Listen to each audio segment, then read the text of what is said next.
Hi, welcome back. Heaven is for real. Today we are going to be studying some very deep, really powerful material about heaven. Oh, by the way, if you're just joining us for the first time, please subscribe and enable notifications so that you can participate as we go. We're in the midst of a mindful Tanya teachings. A very, very fascinating mini-series about emotional engagement, passion, exuberance, awe and reverence, fervor, attached to the performance of Mitzvot. To refresh your memory, or if you're joining us for the first time, we identified a profound distinction between emotions which are essentially instinctive and emotions that are developed. One is distinctly human. Only human beings can actually develop an emotion. Only human beings can learn of things, can become informed, in the know, and as a result of that, begin to feel a sense of excitement or exuberance, or perhaps a sense of awe.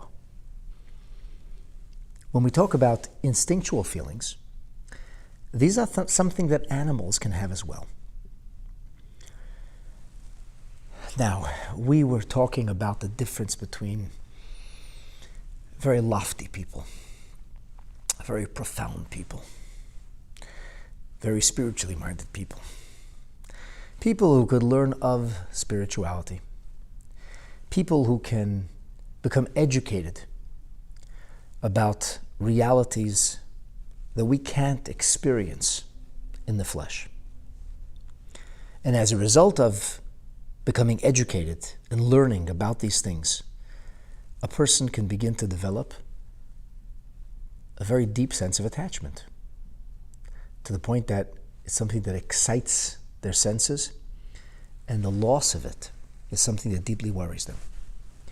Whereas there are other people who may learn of certain things, they may become aware of certain things, they may believe in certain things, but it doesn't quite translate into the way they feel about the five senses.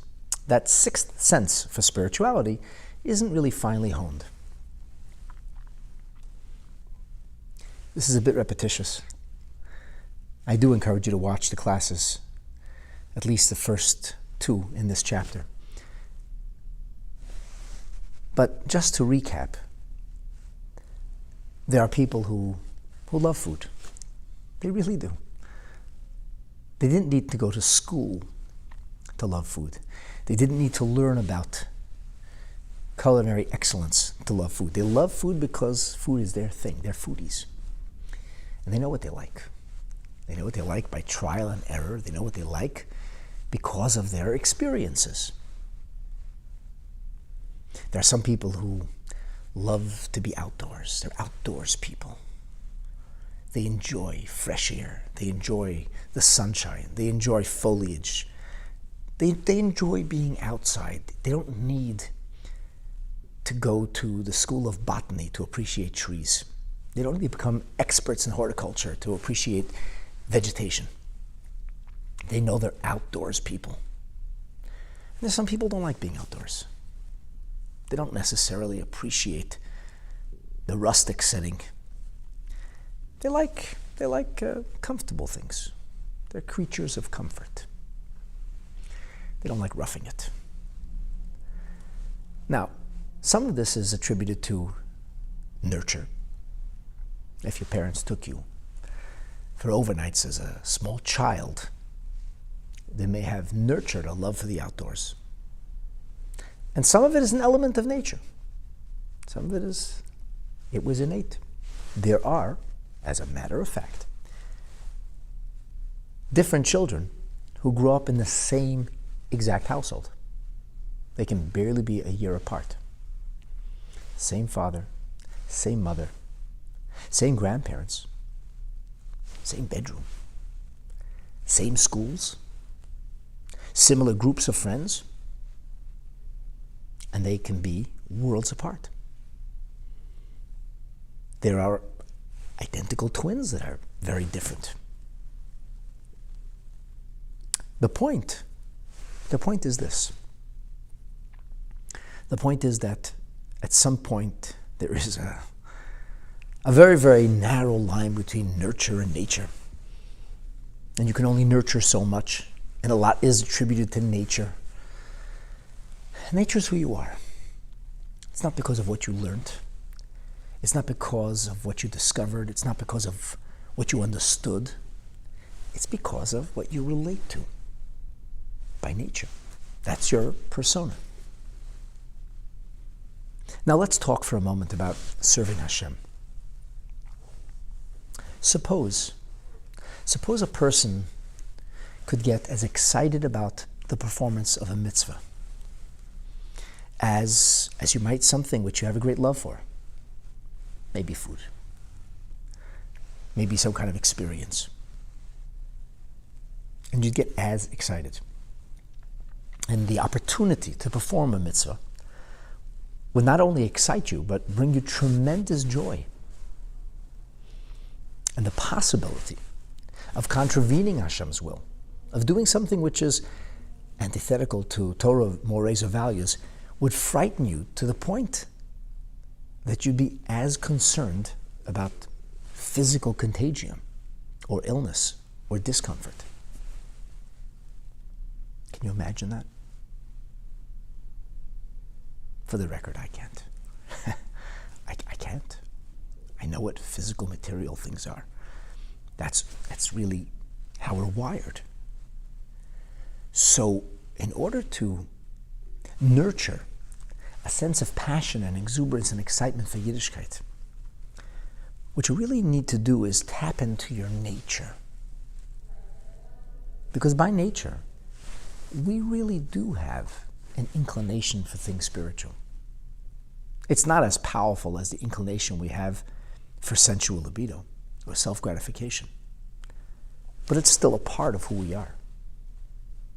In fact, it's part of who every human being is. And as one wise person once observed, Jewish people are just like everybody else, only a little more so.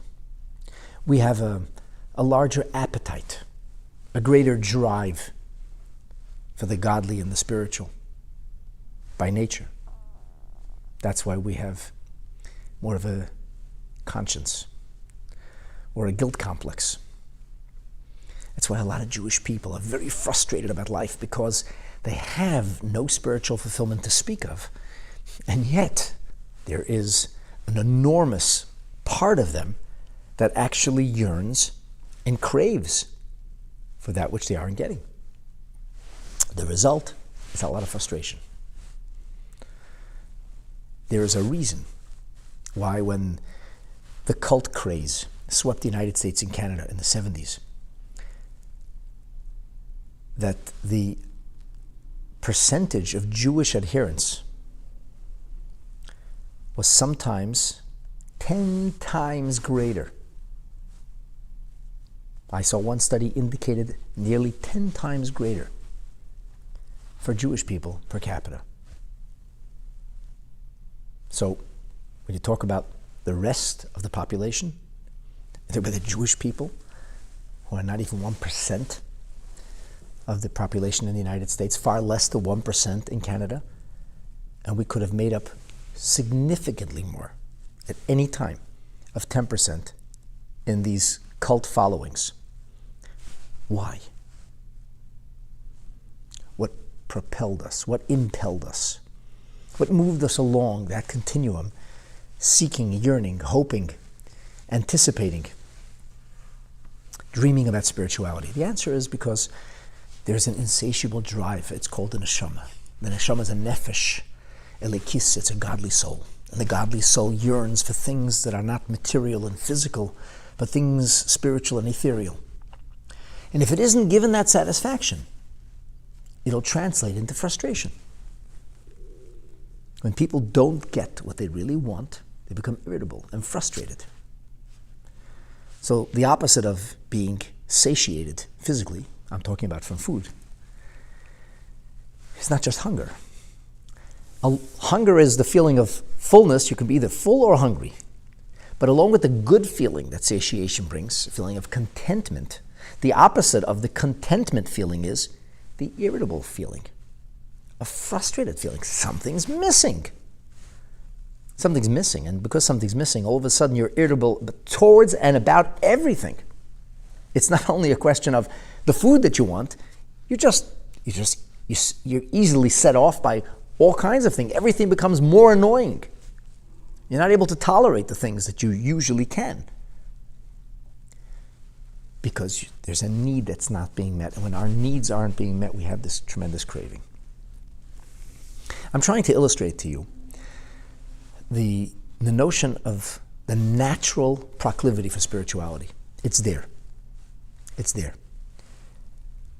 And so, when a person, especially when a Jewish person, will study Torah, will learn about things spiritual, will learn about God and what God wants, will start to perform mitzvot and engage in prayer, invariably what's going to happen is there'll be a sense of contentment, there'll be a sense of satisfaction, there'll be a sense of fulfillment.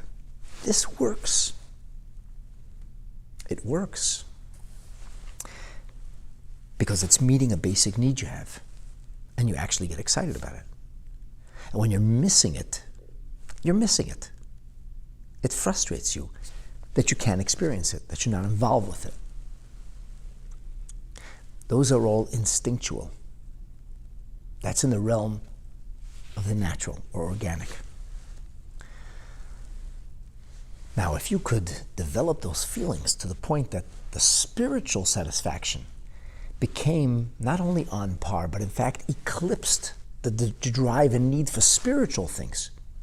A person who gets satiation, physical satiation, out of the performance of a mitzvah, a person who is able to experience sensual delight when they are doing something that's mitzvah-oriented, that's called a transformation. It's not called harnessing nature. It's not called utilizing nature. That's called transforming one's nature. Tzaddikim are able to effectuate an inner change. No tzaddik was born loving God more than he or she loved their next milk suckling, whatever you want to call it, the next little bit of sustenance. But certain children have a predisposition for spiritual greatness, and it can go either way. Not everybody predisposed to spiritual greatness will become a great tzaddik. They may become a very wicked, awful, and terrible Rasha. But that's because they're prone to extremes. So the tzaddik is the person who is able, because of the things the tzaddik learned, because of the things the tzaddik understood, because of the things that the tzaddik developed, and I'm talking intellectually first, because everything begins in the mind. It filtered through to the heart to the point that the tzaddik was transformed. These are things like Reb Nachum of Chernobyl becoming a portly individual, but he hardly ate. And they said it was from the sheer delight in reciting Amen Yehesh Me'Rabba. I don't know what that means. Like the Alter Rebbe sitting down to eat food that was salted beyond human ability to ingest that kind of food and just keep eating because the material realm had become irrelevant to him. It didn't exist anymore. Like the story of the Barditchever, whose dessert after fasting and praying all Yom Kippur was studying Masechet Sukkah. I've talked about all these stories in some of my past classes. These are people who were able to transcend the norm. These are people for whom spiritual fulfillment came as a result of their efforts, primarily, or at least initially, as a result of the things they understood, the Torah they studied, the way they were able to absorb that Torah, and the way they were able to implement it and translate it into practical, real-time, everyday existence, to the point that there was no longer an everyday existence, but rather an extraordinary existence. So, it's natural for a person to be, say, excited about an event that comes once a year, especially if people around you are excited about it, and especially if you learned about it. It's natural. It's natural for Jewish people to be moved emotionally by Kol Nidre. It's natural. Yes, of course, you could ignore Kol Nidre and Yiddishkeit and your neshama, and you will not necessarily feel it. You might not. But even when you do, it's called Kiruv HaMoed Al HaNitzutz.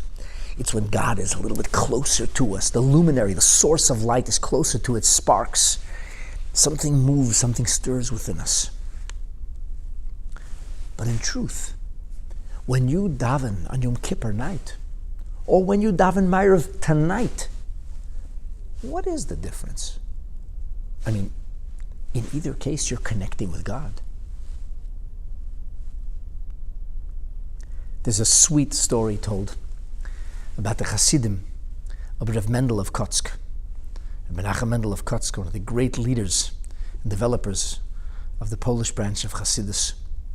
And the story is told about a fellow who came and joined the Hasidim. Some tell it about Rebbe Leib Eger, some say it was about others. It may have happened multiple times. Or maybe it didn't quite happen exactly as I'm going to say it, but the point is well made.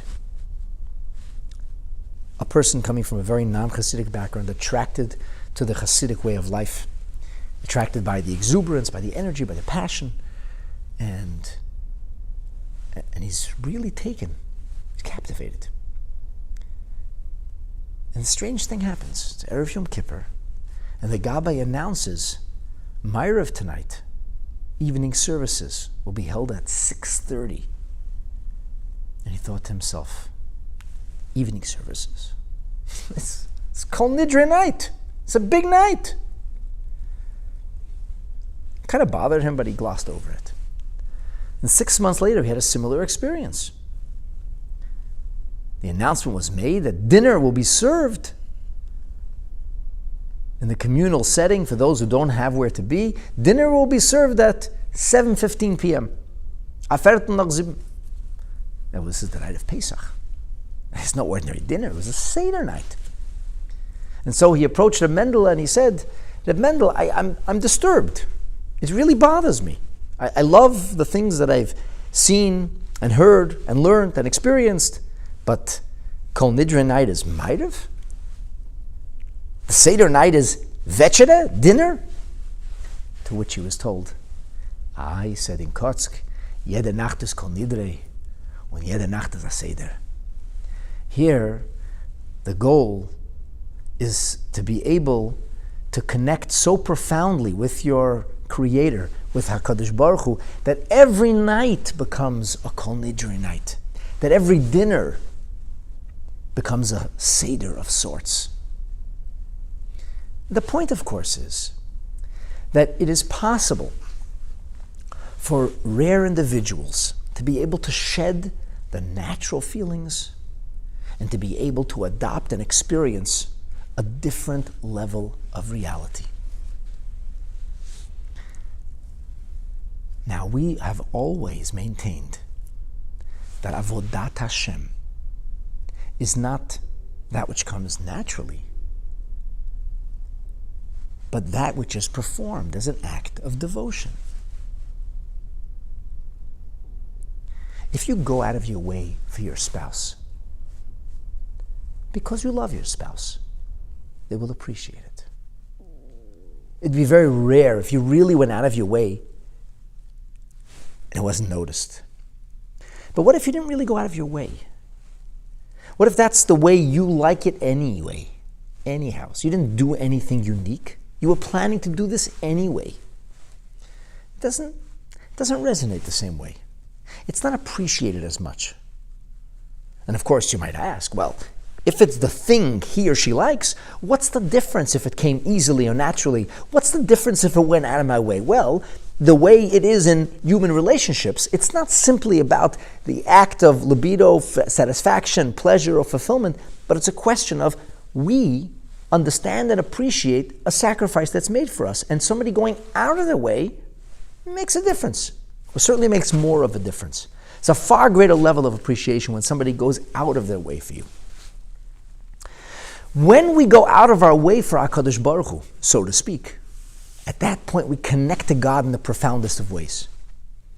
And this brought the question to the fore that if, in fact, our emotional involvement, and we have already established the importance of emotional involvement and why passion-infused mitzvahs are the mitzvahs that are most impressive, most impactful, most meaningful.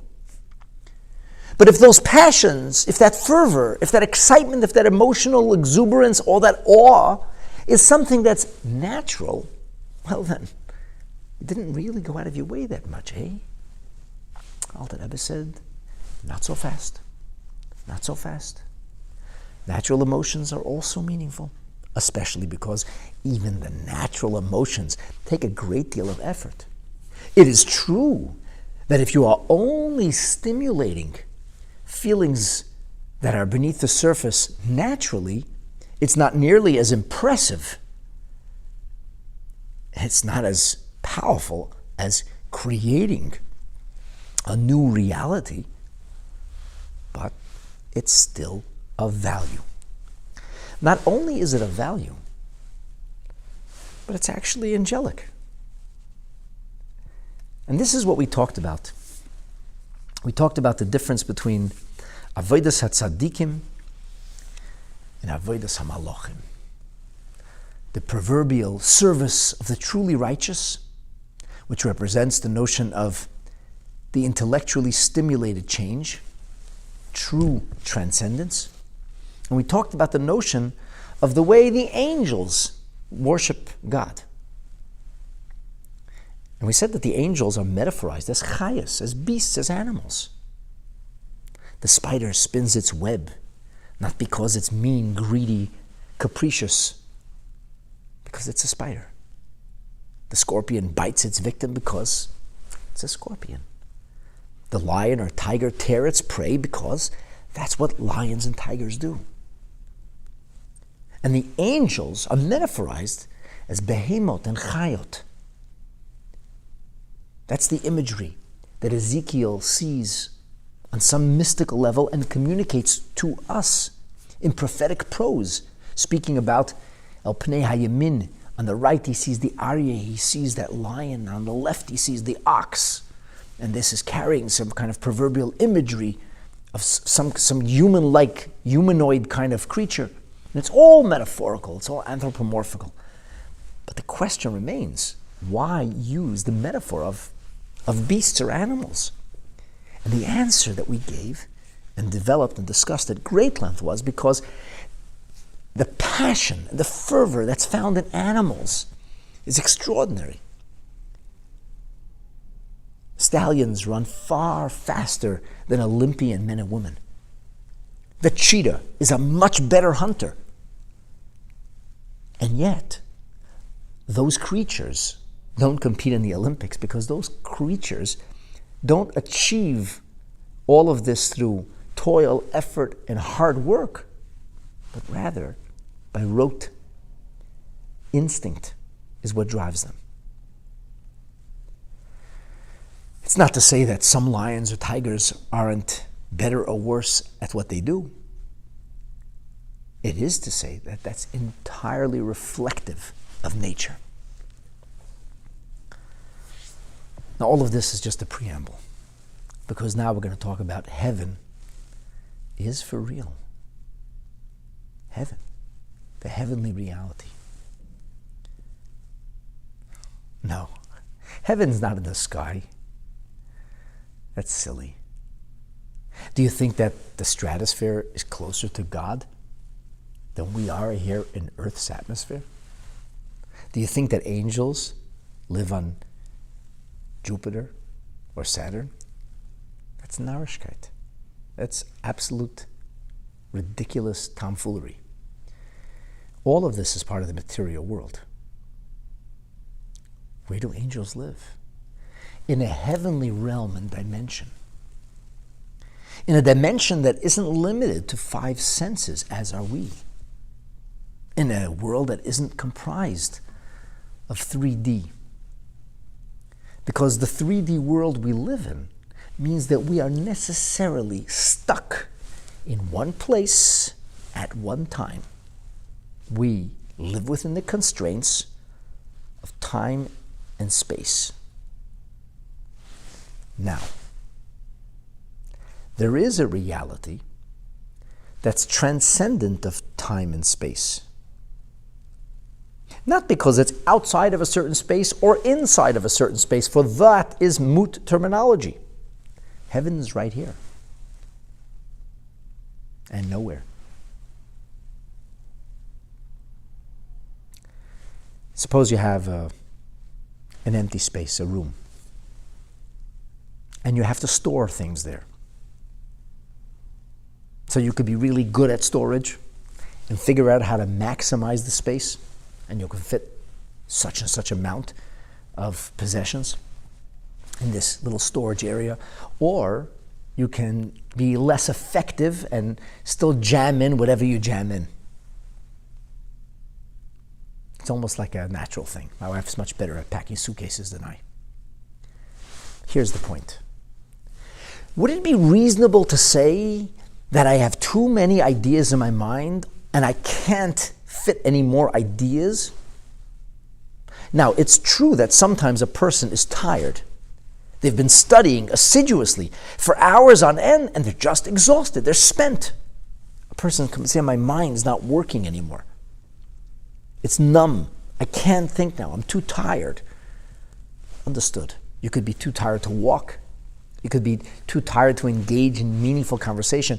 That's because the body tires.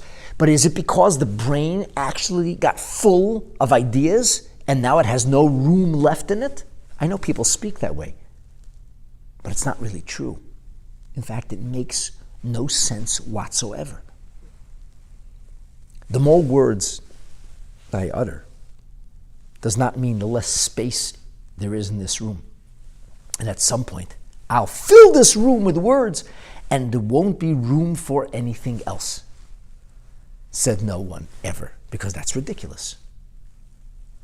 Now, these are material phenomena. The Doppler effect can actually be measured. Audiology is a science. It's just not measured in physical space. Photons are real. They just can't be touched, nor can they be heard, but they can be seen. So here we have something which is extremely real, and the only way I can define its reality is if I can hear it.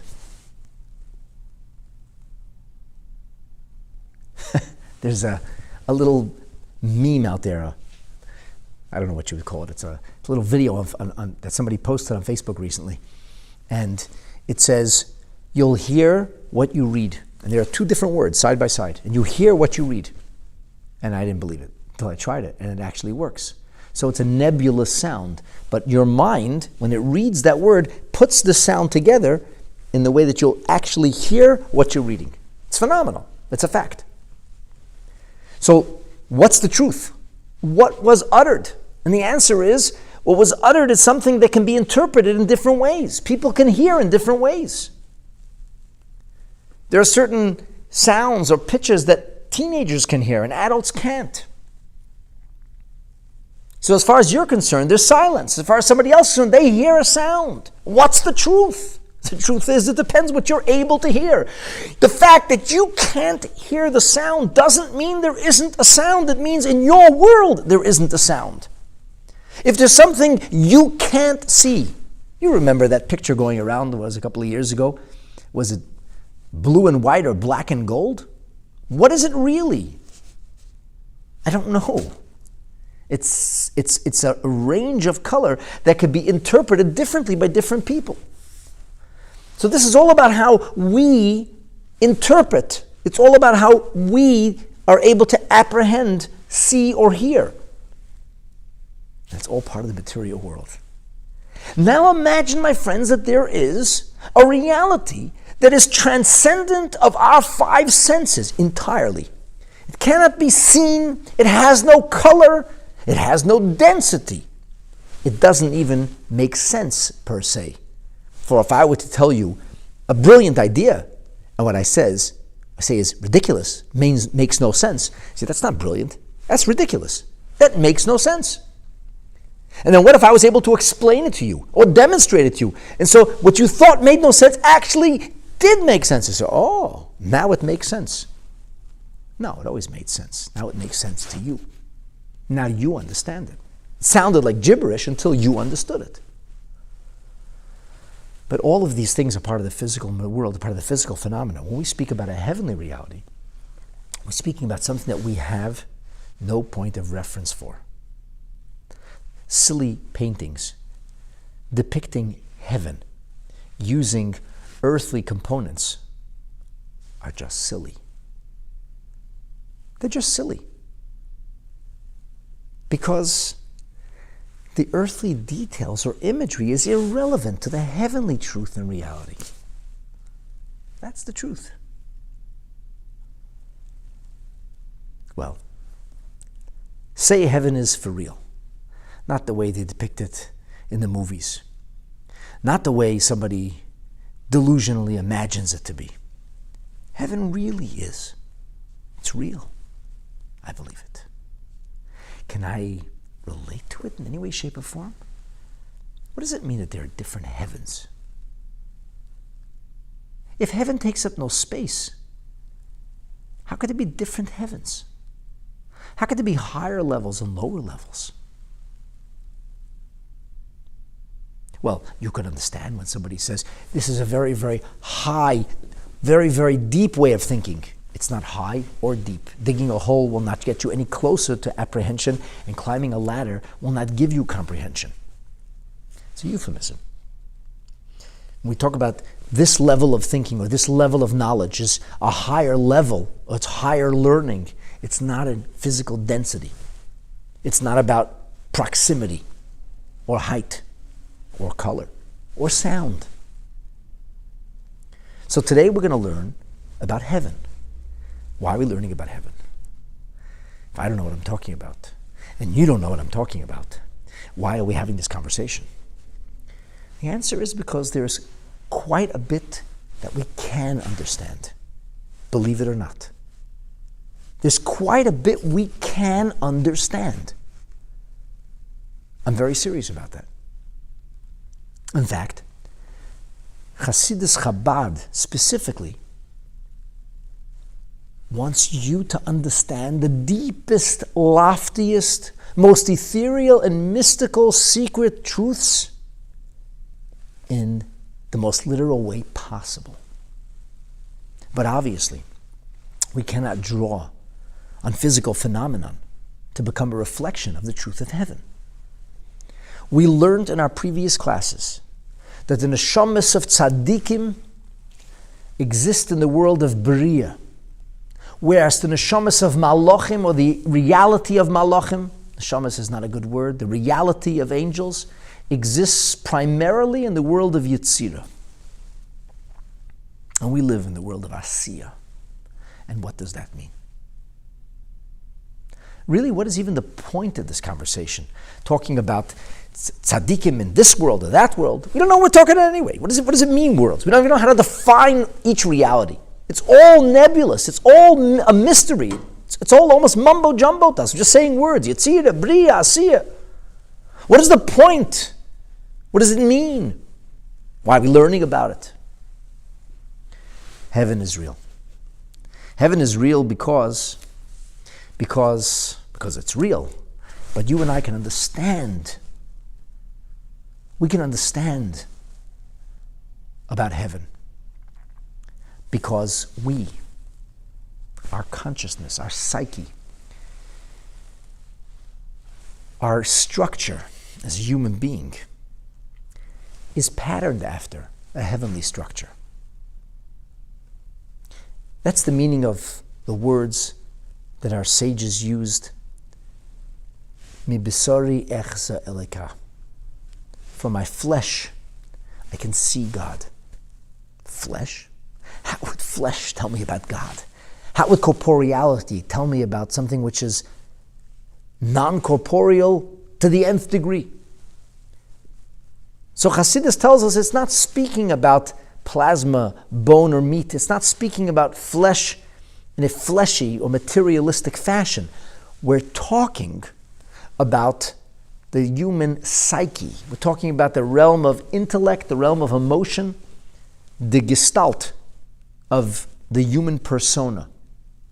That is in the image of heaven, in the image of God. And by understanding carefully and analyzing precisely the distinctions between the various rhythms, between the various realms or dimensions of our human condition, we can and should be able to understand more about a heavenly reality. That's why God created us in this fashion. And in the end, we are but a reflection of a higher and deeper truth. So we're kind of going backwards now.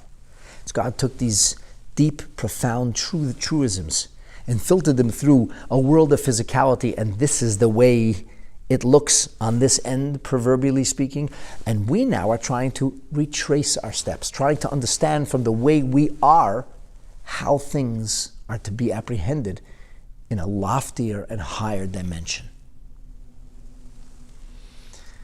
And it's important. It's important to know a little bit about heaven, to understand more about heaven, because the more we understand about heaven, the more we're able to relate to heavenly reality, and the more we're able to appreciate the profundity of the relationship that we are privileged to have with God. We're able to appreciate the persona of a tzaddik. What an extraordinary human being that is. How the tzaddik can relate to a higher world. And that, in turn, inspires us. Because in the end, everything we learn about is necessarily supposed to be translated into how we behave. It's supposed to help us nurture a deeper sense of care and consideration. It's supposed to implant sensitivity. It's supposed to make us more caring. And it's supposed to bring us closer to God. Come with me, my friends. Come with me on this journey. Heaven is real. So let's talk about the worlds of Atzilus, Bria, Yetzira, and Asiya, known by the acronym ABIYA, Aleph for Atzilus, Beis for Bria, Yud for Yetzira, and Ayin for Asiya.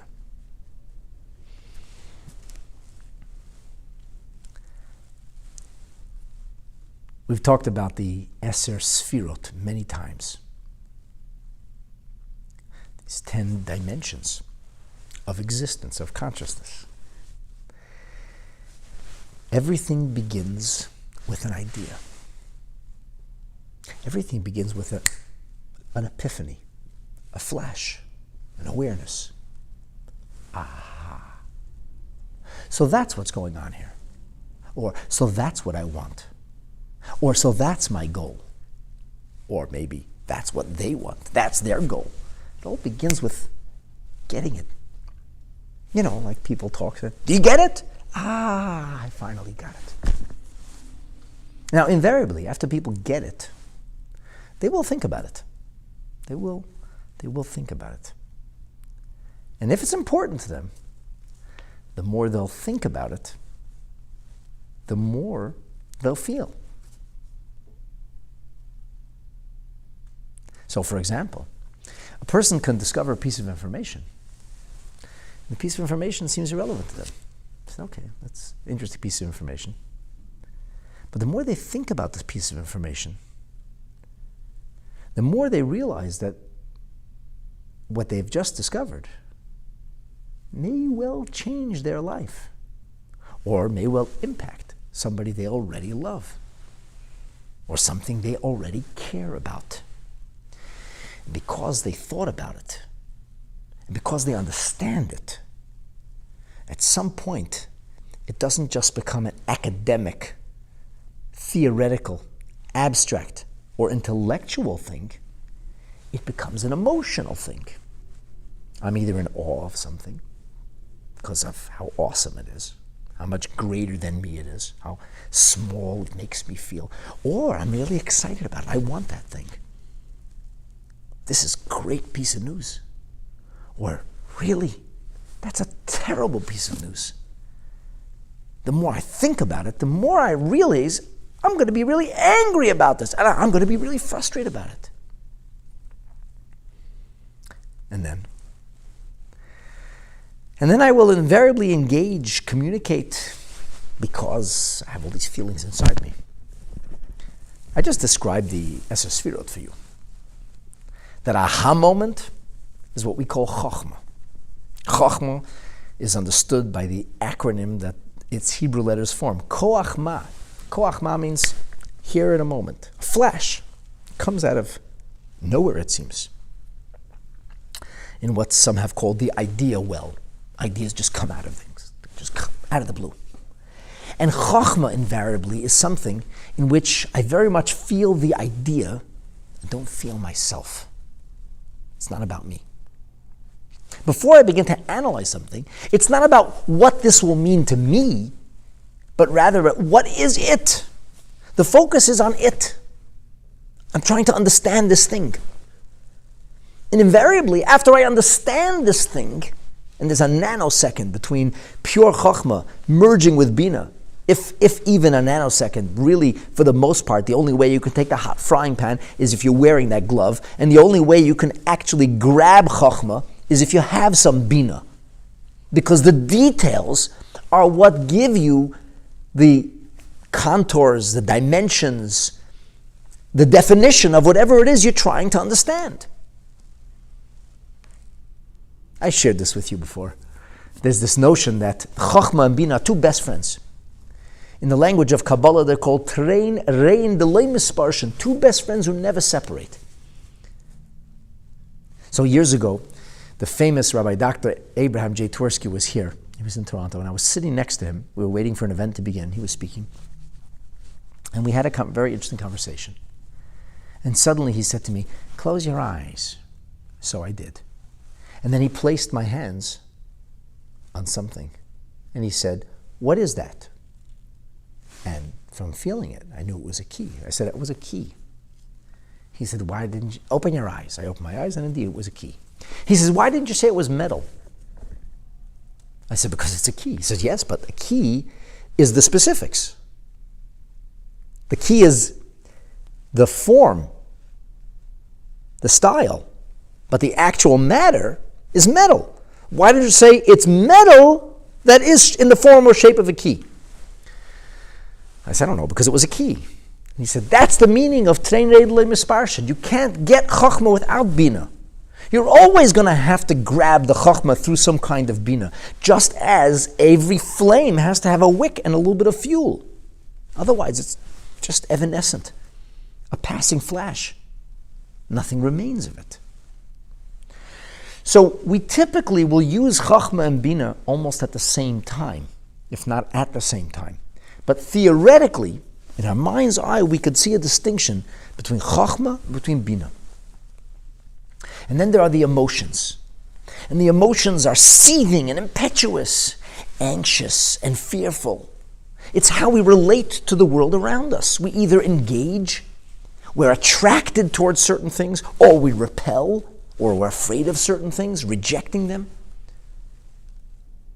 Broadly speaking, all of emotion divides itself between right, left, and center. And then there's what's called Malchus. Malchus is freely translated as leadership or responsibility. And Malchus is not really about me anymore. Malchus is about you. So for example, Eliyahu Hanavi, the prophet Elijah, When he taught Kabbalah, and his teachings are recorded today in the preamble to the Zohar, called Tikkun Zohar, he describes in detail the notion of this Kabbalah stickman. It's, actually that old. So in the Kabbalah stickman, he identifies what's called a Varov Shal HaKadosh Baruch Hu, Kaviyachol, as if limbs, as it were, of God. He describes a head that's Chochmah, that's Bina. He describes Chesed, that's the right hand, and Gevorah, that's the left hand. And he goes through Chesed, Gevorah, Tiferet.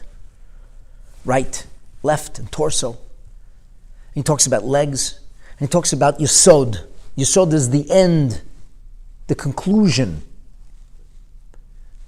And in the limbs, he only identifies 9 limbs. Malchus, he says, that's peh. That's the power of communication. It's not a limb anymore. Why is this? This is because the body, if you will, is the body of something. Something has a body. So it has the body has its definition. It has a right hand, it has a left hand, it has mobility, it has a heart, it has a brain. It's all things that make up its gestalt. But Malchus is not about its gestalt. Malchus is about how this gestalt will take care of another. Malchus is about, if you speak in terms of divinity, a godliness, revealing the profusion of revelation to others.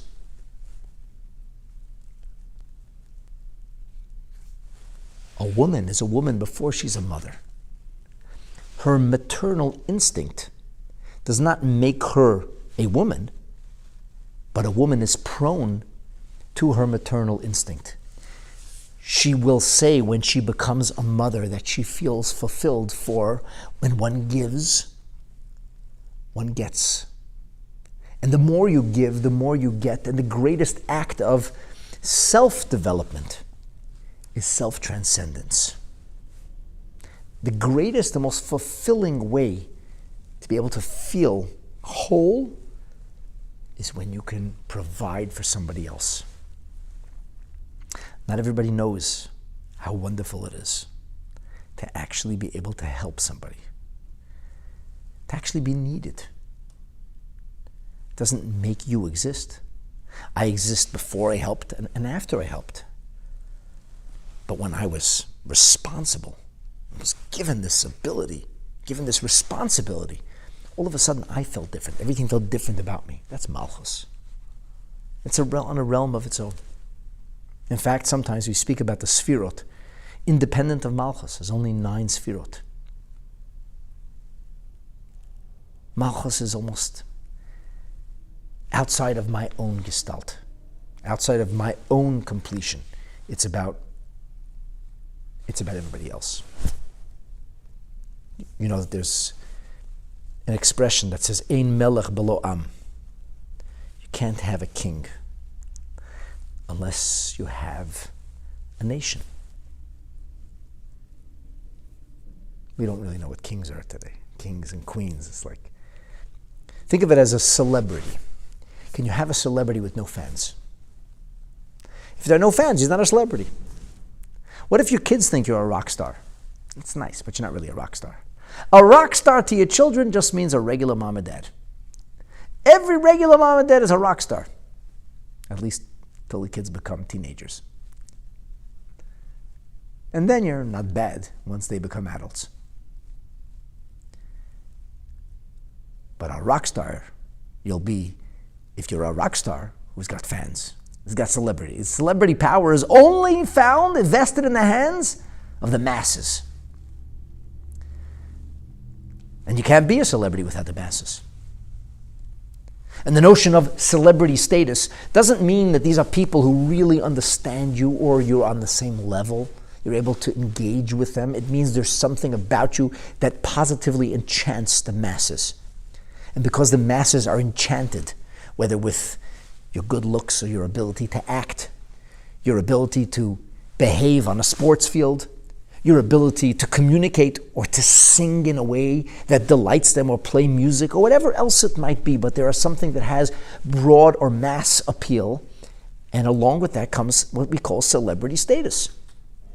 The melech is a melech when there's an am. As it's written in the writings of our Rishonim, you cannot be a melech of a behemoth. You can't be the king of the sheep. You can only be the shepherd of the sheep. You can't be the king of your castle. It's just a euphemism. You can't be king over your own children. For this you require others.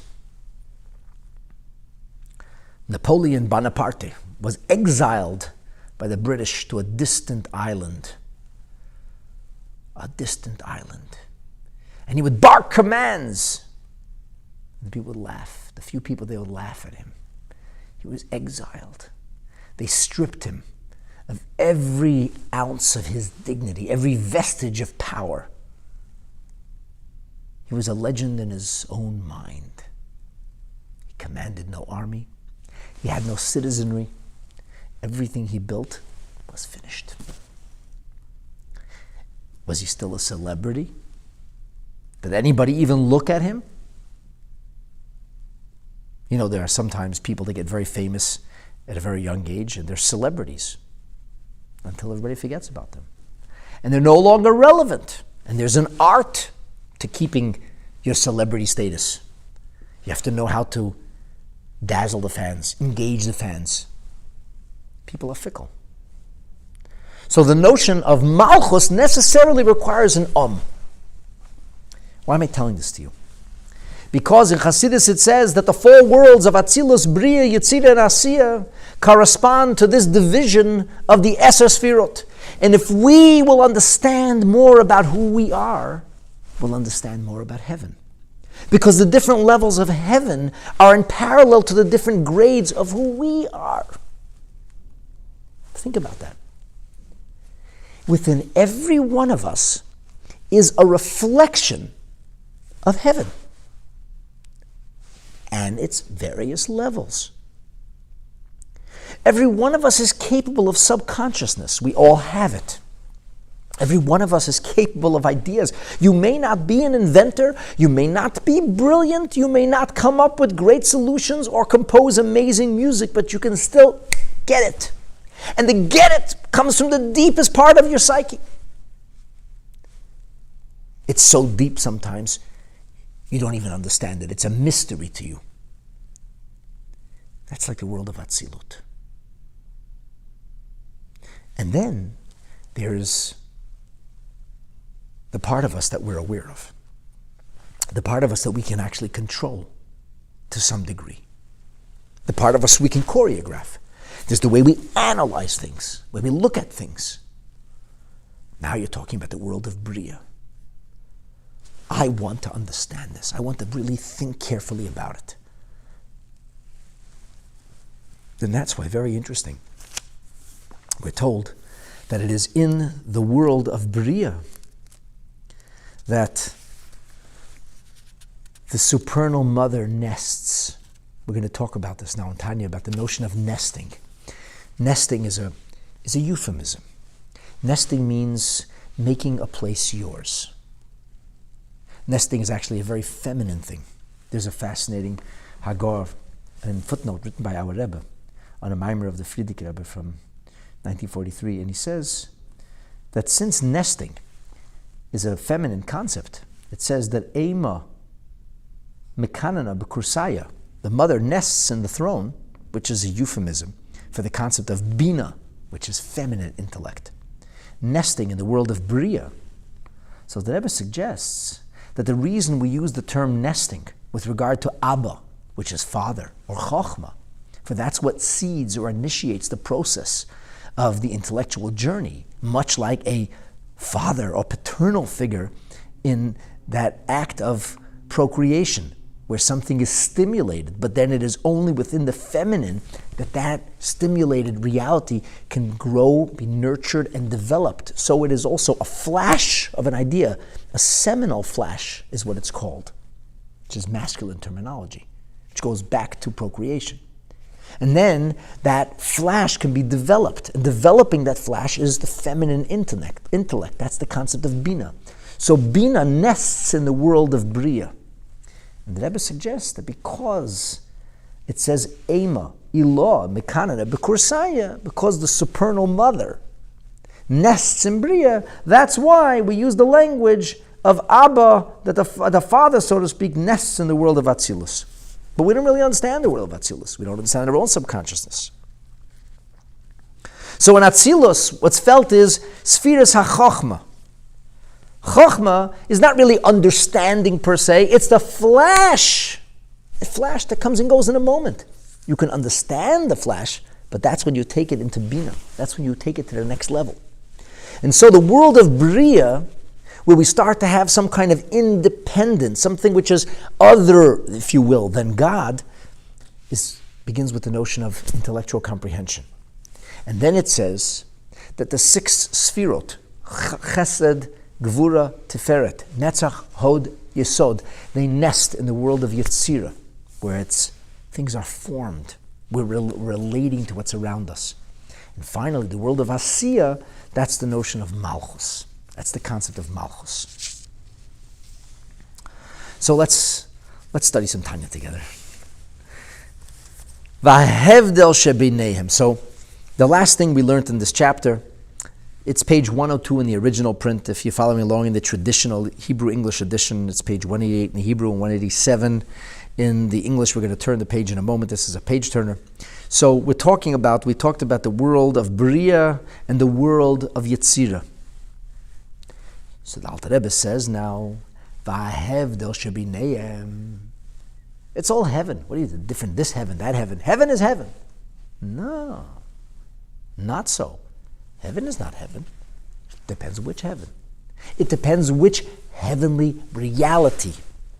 And we're going to talk about the distinction between Bria and between Yetzirah. And if we can intelligently understand and converse about Bria and Yetzirah, then those levels of heaven have suddenly become meaningful to us because we can actually have a conversation about it. And you can't know the difference of something that you don't understand at all if you can identify distinctive markings. If you can define something, and definitions have to be exclusive, meaning you define this exclusive to other things. Not that's a thing and that's a thing. So what's the difference? They're both things. That doesn't work. They're both articles of clothing. That doesn't work. One is a pair of slacks or a pants, and one is a skirt, and one is a shirt or a blouse. They're different articles of clothing. An exclusive definition means you can actually tell me the difference between pants and a skirt. You can tell me the difference between a shirt, a jacket, or a coat, or a hat, or a pair of shoes. Not just tell me it's an article of clothing. So it's heaven. It's all heaven. Well, that's very nice. What do they sell in the store? A clothing store. I walk in, yeah, okay, I'd like some clothing. Really? Do you have any idea? No, I don't know. Whatever, just some clothing. I have to buy some clothing now. That's ridiculous. You have to know what you want. And then the more you know what you're looking for, you're an educated consumer. And that's because you actually understand what you're doing there. Because you can relate to it, because you can grasp it. If we can understand the difference between Bria and Yetzirah, then heaven is real for us. Because inasmuch as we may not experience it in our present terrestrial consciousness, but if we can actually understand the differences between different dimensions of heaven, between disparate dimensions of heavenly reality, then it's real to us. That's what makes it real. We can talk about this intelligently. No, it's not a color. It doesn't have a taste. It's not like sweet or sour, sugar or salt. That's not the difference between Bria and Yetzirah. Sorry. It's not red and blue, yellow or green. It's not soft or hard, cold or hot. Those are phenomena that are moot. So what's the difference? How can you describe the difference between Bria and Yetzirah? Says the Alter Rebbe, Vahevdel shebinehem hu, the distinction between the two. Ki ba'olam hayetzirah, in the world of Yetzirah, which is the world of formation. Formation is, to go back to the example of the key, Bria is when there is a material, a substance. It's created. We now have metal. There's metal and there's stone. But the formation is when it's not metal or stone, but it's a key or a cup. So it's identified not by the mass, not by the particular substance, but rather by the style. What can you do with this? If you have a cup that has a large hole, you have a shard, not a cup. It once was a cup. If you have a key that is bludgeoned, whose edges are broken, you no longer have a key. Now you have scrap metal. The world of Yetzirah is where we can hone in and function, zero in on function, not just mass. The world of Bria means it exists. What is it? I don't even know what it is. It's just a substance. It's that which allows for the possibility of functionality. You can use various matters, various dense matter, to create different functions.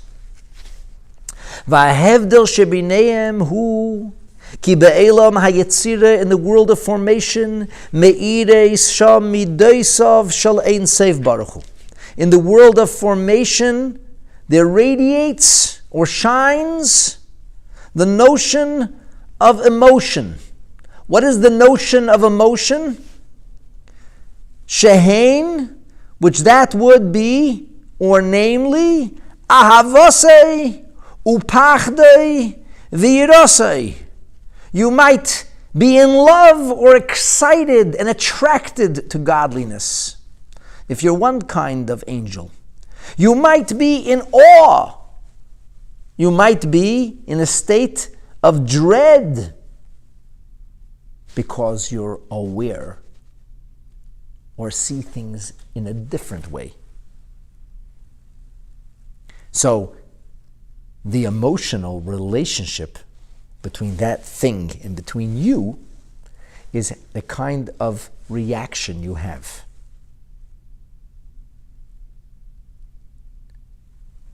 So suppose you met a fellow in the elevator. At your place of work. Hello, hello. What's your name? What do you do? What do you like about your job? What don't you? Have some banter. A 45-second little piece of conversation.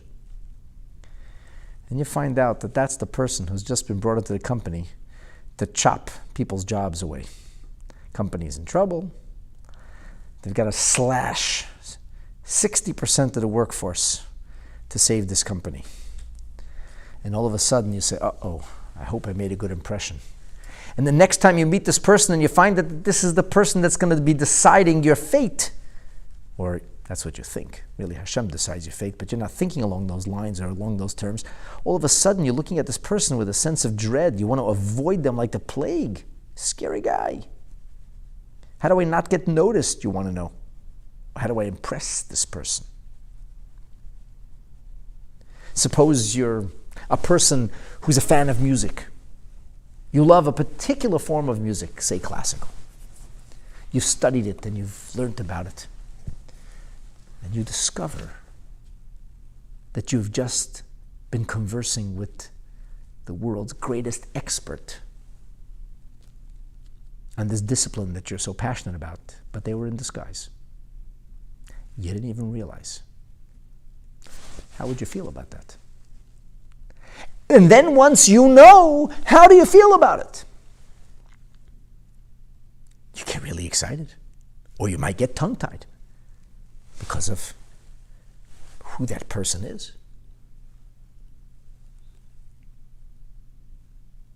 I recently saw a little film on social media of a fellow who found out that he had a twin brother. Twin brother that he had never met before. And he describes the whole process of how he found this out. He was adopted at birth, and he found that he had this twin brother, and he reached out to him until his twin brother responded, and then finally they meet. And it's like, it's pretty powerful. These two men meet who shared a womb, who were separated at birth, who are now meeting for the first time in their lives, really.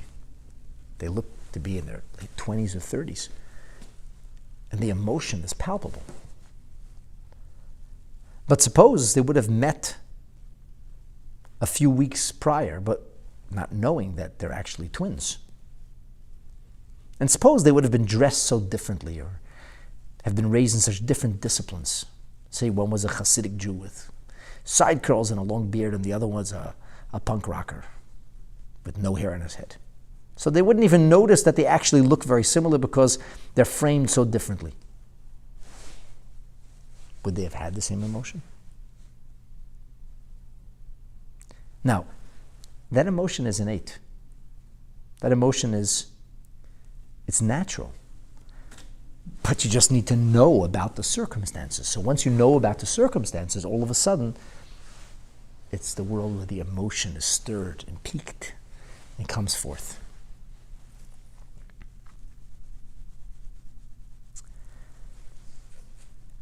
The malachim, the angels that live in the world of Yetzirah, they function by dint and virtue of the notion of emotion. That's the currency they deal in. Their awareness of God stimulates either ahava, great love, or their awareness of God stimulates great awe, pachad. They each relate to God differently. Ukameshakosov b'tikunim. As it says in the tikkunim are a portion of the Zohar, the preamble of the Zohar, or codicil of the Zohar. This is Tikkun Zayin. And it says in Eitz Chaim, and the Alter Rebbe is demonstrating that the ideas that he's sharing with you are alluded to in the codicil of the Zohar itself, as well as articulated or developed in the writings of Eitz Chaim, of the writings, the Illyrianic writings, the Shis Sfirin, that the 6 dimensions, mekanenin b'yetzira. In other words, that emotion nestle or nest in the world of Yetzirah. That's the world where the currency of engagement is emotional. It's an emotional world, an emotional reality. Say you have no emotions. Say you don't get emotional. Will you be able to relate to this very, very passionate, emotionally punctuated atmosphere? Maybe not. Maybe you find these people strange or not be able to relate to them. That's the world of Yetzirah.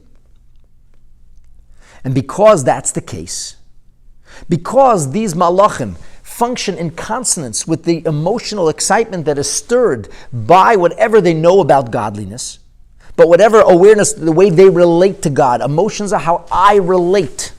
It's about me. Remember the example I gave you of what color do I see? What word did I hear? How do I feel? If I find somebody fearsome, I found them fearsome. If I find someone lovable, I found them lovable. It doesn't have to mean they're intrinsically lovable or intrinsically fearsome. It's relative. Beauty's in the eyes of the beholder. Attraction. One person can be attracted to something and another person is repelled by it. One person can be afraid of something, in awe of something. And another person can be made so comfortable by it, can feel so natural when they're close to it. And they're made uncomfortable by something that makes somebody else very, very comfortable. So emotions are self-expression, if you will. This is the service of the malachim, yoimim v'layla. Day and night, lo yishkoitu, they don't stop, they continue to emote. Because this is the world in which the notion of emotion reigns supreme. That's what goes on in that world, in that reality. And therefore, it's the place of malachim. Malachim, who are in a state of constant service of God. They rest neither by day nor night. Either they are lamed, b'yido, fachad, v'geimer. They're either standing with a sense of awe and dread. V'hainu kol machne Gavriel ma'asmoil. This is metaphorized as the camp of Gavriel, which is called the camp on the left, representing the concept of Gevorah. And Gevorah means inhibited. Gevorah means in awe. Gevorah means deep-seated respect. That's all these malachim know how to do. And the point that's being made is that it's tamid, le'yishkaitu. It's constant. They can't do anything else. They don't know how to do anything else. They only know how to be in awe.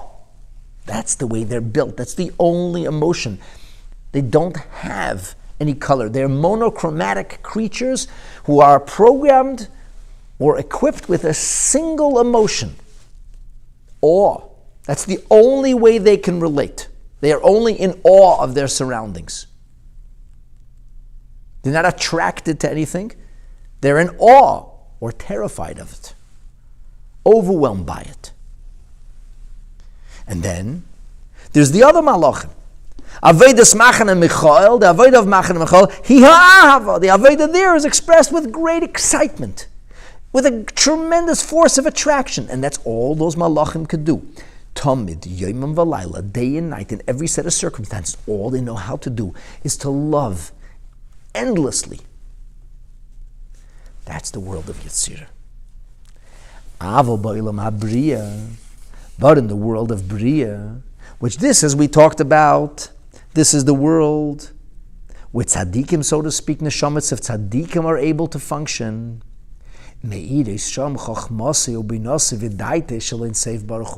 That's where the notion of divine intellect nests, symbolized, metaphorized, or if you will, what is emblematic of all this is Bina. Because Bina ultimately is the handle that is able to convey the Chokhmah. So the world in which there's the currency in that world is one of intellect. It's not simply about emoting in a single fashion. Shehein Makra Midis. In the world of intellect, all midot are possible. As we learned very early on in Tanya, that the mind births the feelings of the heart. And so, because the mind is the source of the feelings that are in the heart, in the world of Bria, the currency there is not one of self-expression, but rather one of education and awareness and development. So there, the tzaddikim or the avodah is in consonance with what they're understanding. Sometimes they focus on the great awe, and they serve Hashem through pachad, through dread, through respect, through awe. And sometimes they focus on a different concept. And as a result, that seeds a sense of excitement and attraction, a sense of love. But the tzaddikim are not monochromatic. Because the tzaddikim are not simply responding to an emotional pull. Animals are. If the eagle, proverbially speaking, is a bird of mercy for its young, and the raven is a bird of cruelty or predatory nature, it doesn't become merciful at any point, and the other bird doesn't become predatory at any point.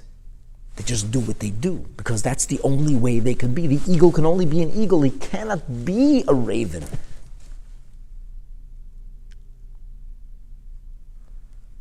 Not a raven. What am I looking for?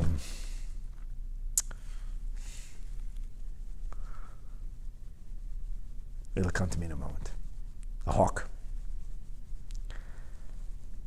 A hawk is a hawk because it's a hawk. The angel's an angel. He's a loving angel. He's an angel of awe. Not because there's a process of maturity, of understanding things, of choosing to feel a certain way, of becoming engaged, of changing oneself. There is no changing oneself. There is only self. He can only see it his way. And even when he expresses himself to the nth degree with amazing amounts of love, oceans of love, it's still only love. And this is why, as the Rebbe explains in a famous Sikha, Avraham Avinu, it says, Hashem says, don't fail the 10th test. Because they'll say that the first 9 were worthless. It's a very funny statement. Last time I checked, 90 is a pretty good mark. Very few doctors got more than a 90 average. So if Avraham passes